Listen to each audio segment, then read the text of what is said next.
Waalaikumsalam warahmatullahi wabarakatuh. Perkenalkan, nama saya Sinta Nur Cahyana, saya dari Universitas Muhammadiyah Dr. Hamka dari program studi PGSD. Terima kasih atas waktunya hari ini dengan kesempatan yang telah Bapak berikan sehingga saya dapat mewawancari dan bertemu Bapak di sekolah ini. Terkait dengan ini, saya ingin mewawancarai Bapak tentang lingkungan dan kegiatan-kegiatan di sekolah ini. Karena dengan wawancara ini menjadi nilai mata akhir saya yaitu PLP atau disebut dengan pengenalan lapangan persekolahan. Bertujuan untuk mempunyai wawasan dan pengalaman jika nanti saya berada di dunia pendidikan nanti. Oh ya, sebelum saya memulai wawancaranya, bolehkah Bapak menyebutkan nama dan jabatannya sebagai apa? Baik, terima kasih Sinta, calon guru. Saya di Karangtengah 8 ini baru 2 bulan. Saya definitifnya di Karangtengah 12, Komplek Barata sana. Ya. Mungkin kita langsung ke wawancaranya ya Pak ya. Yang pertama, karakteristik apa yang Bapak terapkan untuk anak didik agar menjadikan sekolah yang bermutu? Untuk anak didik ini kita bicara ketika normal ya. Ketika normal. Yang setiap hari kita ketemu anak-anak, di situ banyak karakter ya. Setiap anak tentu karakternya berbeda. Namun kita di dunia pendidikan menerapkan kepada anak supaya memiliki karakter-karakter yang bisa bermanfaat untuk dirinya ke depan. Ya, mungkin kalau di rumah masing-masing anak-anak itu untuk bekerja misalnya dia ngepel, dia nyapu, itu kemungkinan besar nggak mau. Tapi kalau di sekolah, karena memang kita terapkan kebiasaan yang positif, insya Allah anak-anak pada mau. Tujuannya adalah supaya si anak itu punya bekal ya, supaya dia rajin, supaya dia disiplin melakukan kegiatan-kegiatan. Jadi di samping belajar juga mereka kita terapkan untuk pembiasaan yang positif. Selain dia kerja seperti tadi ada tugas piket buat anak, juga kita terapkan pembiasaan menyapa ya terhadap guru. Ya, dia salim terhadap guru ya dengan senyum gitu kan, dengan ramah. Itu kalau nggak dibiasain, itu anak-anak kedepannya akan tidak bagus. Kemudian apalagi kita tanamkan karakter cinta tanah air, cinta bangsanya, maka kita terapkan di setiap Senin upacara penghormatan bendera. Di situ penuh makna di situ ya. Karena mungkin kalau anak-anak yang sekolah atau apalagi di kuliah itu ya udah paham dalam upacara bendera itu penuh dengan hikmat begitu kan. Nah, itu kita tanamkan seperti itu. Baik, terima kasih Pak. Tapi mengapa karakteristik tersebut yang dijadikan senter perhatian Bapak? Itu tadi, kalau siswa itu kita biarkan, maka tidak terbentuklah karakter yang kita inginkan. Ya. Di rumah kita paham, belajar yang banyak waktu adalah di rumah. Karena untuk belajar di sekolah, di masyarakat, dan di rumah gitu kan. Tapi waktu yang paling banyak adalah di rumah. Cuma terkadang di rumah tidak disiplin menerapkan karakter tadi, pembiasaan tadi. Maka kami di sekolah, kita bantu, kita dorong anak-anak supaya tumbuh karakter-karakter seperti itu. Kapan karakteristik tersebut harus diterapkan? Kita terapkan sejak dini, ya, sejak dia usia sekolah ya. Yang dimaksud adalah sekolah SD. Kita terapkan. Ya. Kita berikan pemahaman, jadi kita berikan pemahaman dulu fungsinya apa begini, ya, tujuannya apa, gitu. Jadi kita terapkan ya sedini mungkin. Gitu. Selanjutnya, bagaimana model penerapan pembelajaran yang Bapak lakukan selaku kepala sekolah dalam meningkatkan mutu pendidikan? Berarti arahnya ke guru. Kita berikan tugas.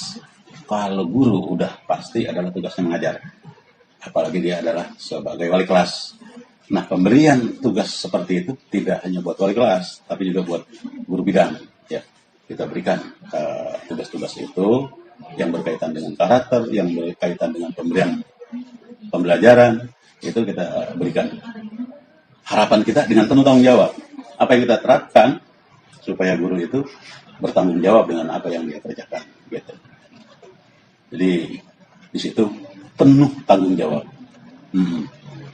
Contoh apa usaha yang dilakukan untuk menjadikan sekolah yang bermutu? Untuk menjadikan sekolah yang bermutu, ya kelulusan yang harus kita lihat, ya.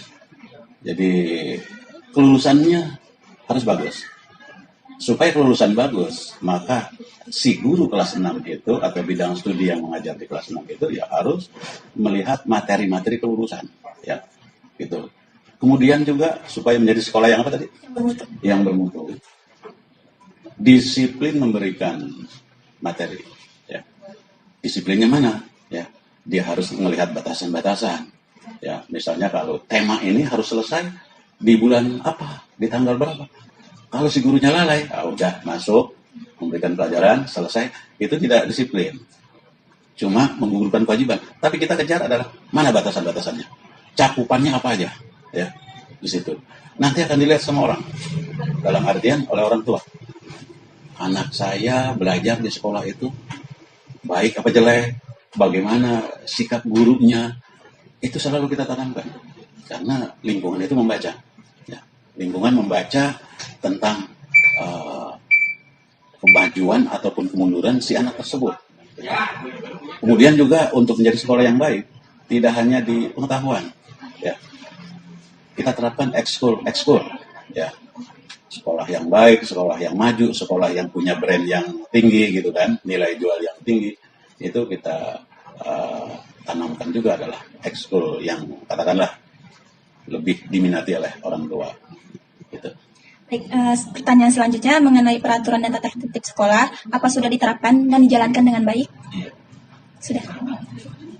Ya, bagaimana tindakan yang akan Bapak lakukan selaku kepala sekolah apabila ada melanggar tata tertib atau peraturan, baik dengan peserta didik maupun guru?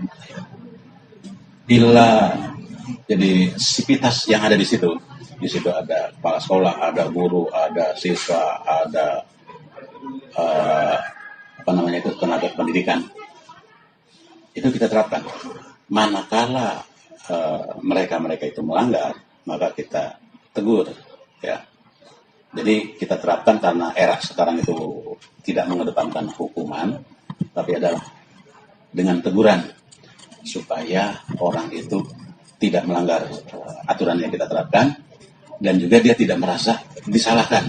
Jadi yang saya terapkan itu saya ajak ngobrol aja. Saya tegur, apakah perlu kita panggil orang tua atau kita pandang ini nggak usah manggil orang tua. Jadi di situ sebagai leader, kita kepala sekolah ya harus bisa.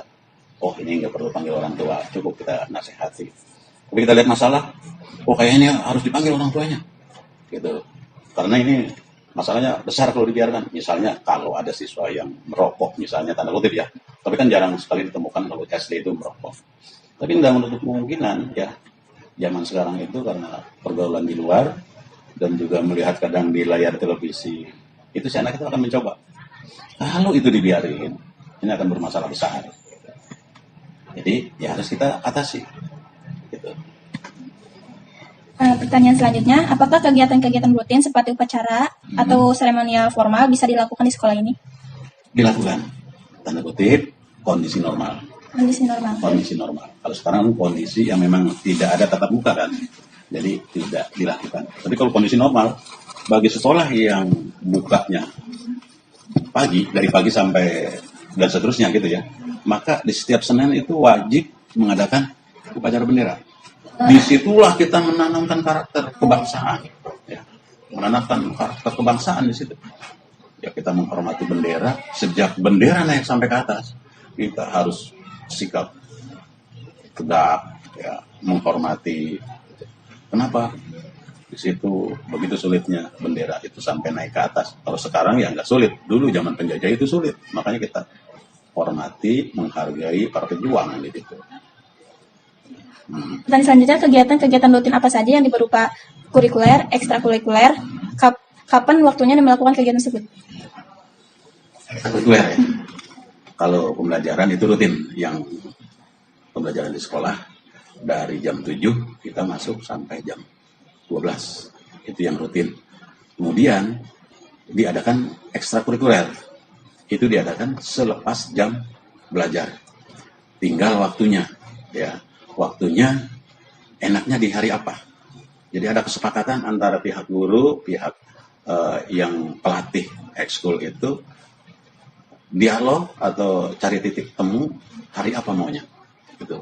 Kebanyakan ditaruh di hari Sabtu. Kenapa diambil di hari Sabtu? Karena kita anggap pembelajaran tatap muka dari Senin sampai Jumat itu selesai. Sementara kita masih menerapkan belajar sampai hari Sabtu. Maka di hari Sabtu itulah kita adakan untuk kegiatan-kegiatan ekskul. Gitu. Nah, karena saya baru di sini saya ingin menerapkan ekskul yang belum ada. Ya, saya ingin menerapkan angklung. Gitu. Ingin anak-anak itu bisa bermain angklung, tentunya dengan mengeluarkan modal gitu ya. Ekskul apa lagi? Ekskul yang wajib adalah pramuka. Pramuka dilaksanakan. Ya. Karena ekskul wajib, tidak ada sekolah yang tidak mengikuti kegiatan pramuka. Gitu. Pelaksanaannya ada yang melakukannya di hari Rabu, ada yang melakukannya di hari Sabtu. Tapi dominan dilakukan di hari Sabtu. Gitu. Dan ekskul lain, misalnya BTQ, itu untuk memperdalam atau memperlancar dia membaca Al-Quran, itu juga kita adakan ekskul BTQ.